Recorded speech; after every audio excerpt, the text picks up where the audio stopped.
हज़रत पंचम जिनका मैं तारुफ़ कराना चाहता हूँ आपसे, जिनका पूरा नाम आर डी बर्मन है। आप सब आर डी बर्मन के नाम से जानते हैं उन्हें। पंचम के साथ मेरा ख़्याल है मैंने अपने करियर की ज़्यादातर फ़िल्में इनके साथ की हैं। इन्हीं का म्यूज़िक रहा है और इन्हीं के साथ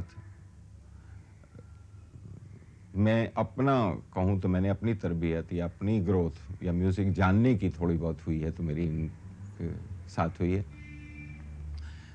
बल्कि अक्सर गाना कंपोज करते हुए इनके साथ मैं कहा करता हूँ कि मैं जब तक इनसे 2-4 बार 5 बार सुन न लूँ, मेरे लिए वो गाना पिक्चराइज करना मुश्किल होता है। पहले ज़माने में वर्ड ओरिएंटल गाने हुआ करते थे, लिरिक पे ज़्यादा जोर दिया करते थे लोग।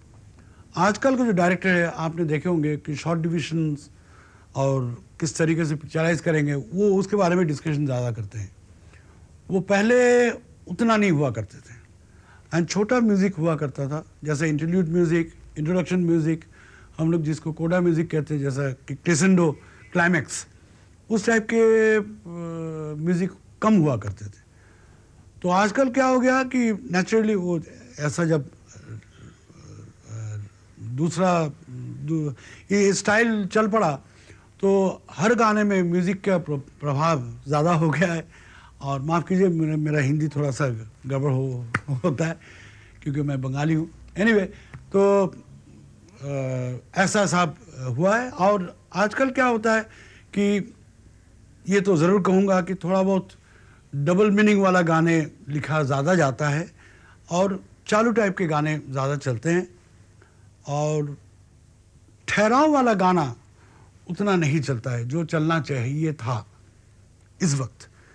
क्योंकि मैंने खुद आजमा के देखा सब, जैसे मैंने तीसरी मंजिल टाइप के म्यूज़िक दिया, फिर आशा जी गए माइक्रोफोन में, रफ़ी साहब गए माइक्रोफोन में, 1 2 3 4 किया कंडक्टर ने एंड ट्रैक शुरू हुआ और वो लोग गाने शुरू किए। तो शम्मी कपूर को देख रहा हूँ मैं सुन नहीं रहा था, मैं खाली शम्मी कपूर को देख रहा हूँ, मैं नासिर साहब को देख रहा हूँ। शम्मी कपूर कर रहा है, ऐसा कुछ कर रहा है, वाह beautiful, this song will be, ये वो ऐसा कर रहा है। नासिर साहब बोले वाह बाप का बेटा, ये वो ये सब कुछ कर रहा है। मजनू सुल्तानपुरी ने लिखे थे वो गाने, मजनू साहब बोले वाह मियाँ वाह, क्या बात है, क्या कर रहे हो, 1 टेक ओके। तो ये एक कमाल चीज़ है, इतनी बड़ी पिक्चर का पहला गाना ओ हसीना जुल्फों वाले जाने जहाँ, वो गाना दोनों ने मिलकर डुएट गाना गाए और 1 टेक ओके होता है, लेकिन इस तरीके से नहीं होता है, नहीं हुआ होगा कोई गाना। ये है साहब कमाल की किस्सा जो हमारे लाइफ में एक यादगार सी चीज़ है।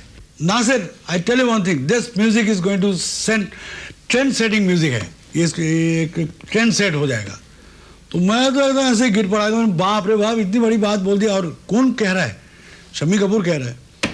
तो मुझे ये तो मालूम नहीं साहब कि ट्रेंड सेट हुआ ना क्या हुआ ना हुआ, लेकिन इतना ज़रूर मैं कहूँगा कि वो उस टाइप के म्यूज़िक उसके बाद काफ़ी लोग जैसे ब्रास ओरिएंटल सॉन्ग्स जिसको कहते हैं, थोड़ा जैज़ टाइप की म्यूज़िक, थोड़ा सा उस टाइप की म्यूज़िक, रॉक टाइप की म्यूज़िक, वो इंडस्ट्री में काफ़ी लोग ने शुरू किया डेफिनेटली। जब मैं फिल्म हम किसी से कम नहीं बना रहा था, उस दरमियान में मेरा लंदन जाने का इत्तेफाक हुआ और वहाँ एक मशहूर जगह है टिफ़नीज़, जहाँ पर टीनेजर बॉयज़ एंड गर्ल्स, उस ज़माने में डिस्को वगैरह बड़ा पॉपुलर था। वहाँ पे मैंने देखा कि एक गाना लोग नाच रहे हैं, वो गाना ख़त्म होता है, लोग वहाँ पर से डांस प्लेटफार्म से हटते नहीं हैं कि दूसरी ट्यून, दूसरा गाना शुरू हो जाता है और लोग जो है ज़ोर का नारा मारते हैं, चीयर्स करते हैं और दूसरा गाना शुरू हो जाता है। मैंने जब वहाँ से वापस आया तो मैंने आरडी से कहा कि मेरे यहाँ एक डांस कंपटीशन सिचुएशन है जिसमें मैं एक ट्यून इस्तेमाल नहीं करूँगा, मैं चाहता हूँ 3 या 4 ट्यूनें इस्तेमाल करूँ। तो हमेशा की तरह पंचम हर नए तजुर्बे के लिए तैयार रहते हैं और हमने गाना भी लिखवा लिया, 4 गाने बनवाए, 4 डिफरेंट ट्यूनें, 4 डिफरेंट रिदम्स। रिकॉर्ड होने से पहले आर डी बर्मन के कुछ दोस्तों ने वहाँ पर कहा कि भाई ये आप बहुत बड़ा रिस्क ले रहे हैं कि एक गाने का जब मज़ा लेने लगते हैं आप उसको छोड़ के दूसरे गाने में चले जाते हैं और इसी तरह तीसरे में चले जाते हैं, तो कहीं ऐसा ना हो कि लोगों को ये पसंद नहीं आए। तो मुझे अभी तक याद है पंचम ने कहा कि बात तो सही है मगर इतना बोल्ड एक्सपेरिमेंट नासिर साहब आप नहीं करेंगे तो कौन करेगा, करके देखिए नहीं पसंद आएगा तो पूरी एक्टिंग वगैरह कर देंगे, थोड़ा आपका नुकसान होगा शूटिंग का, मगर देख के करके देखिए। अब उसमें 4 गाने थे, इसमें से एक गाना आर.डी. ने खुद भी गाया था, और वो इस कदर पॉपुलर हुआ नंबर कि अक्सर मैंने देखा है, जिन लोगों ने 8 मरतबा या 10 मरतबा फिल्म देख ली है, वो सिर्फ एक कव्वाली सुनने के लिए आते थे और ये डांस कंपटीशन देखने के लिए आते थे हॉल के अंदर, और उसके बाद चले जाते थे। जहाँ तक आर.डी. बर्मन का और मेरा सवाल पैदा होता है, अव्वल तो मैं उसे आर.डी. बर्मन के नाम से कम और पंचम और घोंचू के नाम से ज़्यादा जानता हूँ, क्योंकि मेरा बहुत ही प्यारा दोस्त है, मेरे भाई समान है। हम लोगों की दोस्ती बहुत पुरानी है। शायद 1955 में जब पहली बार प्यासा में वो असिस्टेंट डायरेक्टर बन के सचिन देव बर्मन साहब को असिस्ट कर रहे थे, और उसके बाद जब 1958 में उन्होंने खुद अपनी पहली फिल्म में म्यूज़िक दिया, उस दौरान, उससे पहले बल्कि जब वो उस्ताद अली अकबर खान साहब की शागिर्दी में थे कुछ अर्सा, और फिर रविशंकर साहब के यहाँ, मैं उस वक्त से जानता हूँ पंचम को। मेरी शख्सियत से पंचम किसी हाल नावाकिफ़ नहीं था, मुझे अच्छी तरह जानता है और इंशाल्लाह जानता रहेगा। तो जहाँ तक मेरा ज़ाती नज़रिया है वो ये है कि गब्बर के किरदार को और संवारने वाला न सिर्फ डायरेक्टर रमेश सिप्पी थे और राइटर्स थे, बल्कि बैकग्राउंड म्यूज़िक भी, न सिर्फ वो गाना महबूबा, बल्कि बैकग्राउंड म्यूज़िक जो हर वक्त गब्बर की एंट्री पे एक बड़ी अजीब सी एक धुन जो है वो फिज़ा में लहराती थी, उसने जो इम्पैक्ट क्रिएट किया और जो तहलका मचाया, शायद उसमें बहुत बड़ा कंट्रीब्यूशन पंचम का था। इसलिए मैं तो ये कहूँगा कि साहब, मेरी ज़ात से वाकिफ़ होने के बाद, आशना होने के बाद, और मेरी अदाकारी, खैर अगर आप कह सकते हो उसे, तो उसमें पंचम का बहुत बड़ा हाथ था। और मेरी नज़र में उस पूरी फिल्म का एक बहुत बड़ा प्लस पॉइंट रहा उस फिल्म की बैकग्राउंड म्यूज़िक। मैं फिल्म लाइन में आई हूँ, बहुत म्यूज़िक डायरेक्टरों के साथ काम किया और हर एक की स्टाइल मैंने अपनाई, जैसे बर्मन दादा, जैसे मदन भैया, ओ.पी. नैयर, जो भी हैं म्यूज़िक डायरेक्टर, बहुत स्टाइल मैंने गाई हैं। लेकिन जब से पंचम के साथ मैं उनको बब बुलाती हूँ, उनके साथ मैंने जब से काम शुरू किया, तब से मैंने एक पाया कि मेरी आवाज़ का उपयोग कितना ज़्यादा से ज़्यादा कर सकती हूँ मैं, यानी मेरी रेंज कितनी है, मैं क्या नयापन आवाज़ में कर सकती हूँ। आपने तीसरी मंजिल फिल्म देखी होगी, उसमें अलग अलग किस्म के गाने मैंने गाए। उसके बाद आपने कारवां देखा होगा, वो अलग था। और बहुत सी फिल्में हैं जिसमें उन्होंने मुझे क्लासिकल से लेके कैबरे ऐसे गवाए हैं कि आपको याद है, कारवां में एक गाना था, हाय रे दैया मैं कहाँ आ फंसी, हाय रे फंसी, पापे बचा लो तुसी। उस गाने की रेंज, मेरा नहीं ख्याल है कि बड़ी बात नहीं कहनी चाहिए, लेकिन वो रेंज बहुत ज़्यादा थी। बहुत से एलिमेंट्स जब ये म्यूज़िक कंपोज करते हैं तो ये विजुअलाइज करते हैं, और मेरा ख्याल है इनकी जो डिस्टिंक्शन या इनका जो अलगपन बाकी म्यूज़िक डायरेक्टर्स के साथ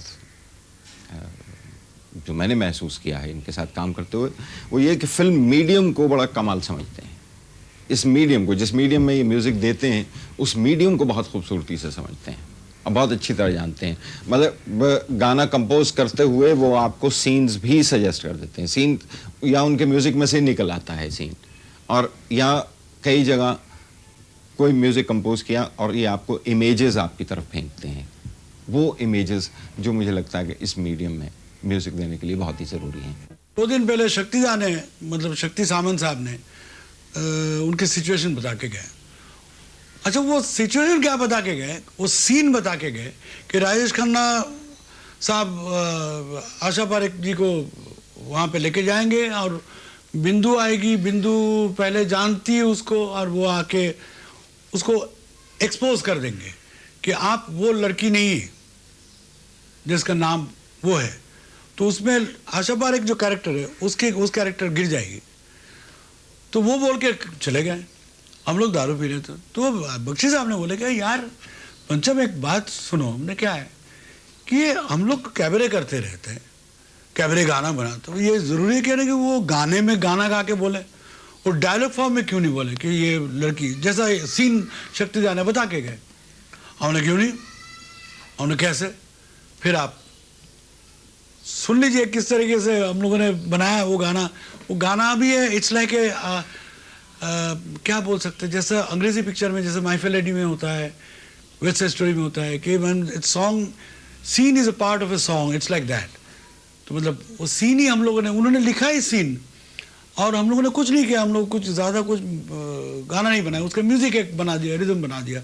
एंड आशीष जी को कहा कि आप डायलॉग फॉर्म में बोलिए, और उन्होंने for the first time dialogue form में इतनी अच्छी तरीके से उन्होंने गाना गाया। मेरा नाम है शबनम, प्यार से लोग मुझे शब्बो कहते हैं। इसमें गाना कम था और पूरा समझ लीजिए कि 16 बार 18 बार 20 बार के डायलॉग मैं बोलती थी और बीच बीच में आलाप वगैरह लेती थी, तो ये एकदम नयापन था। उसके बाद ऐसे गाने बहुत बने।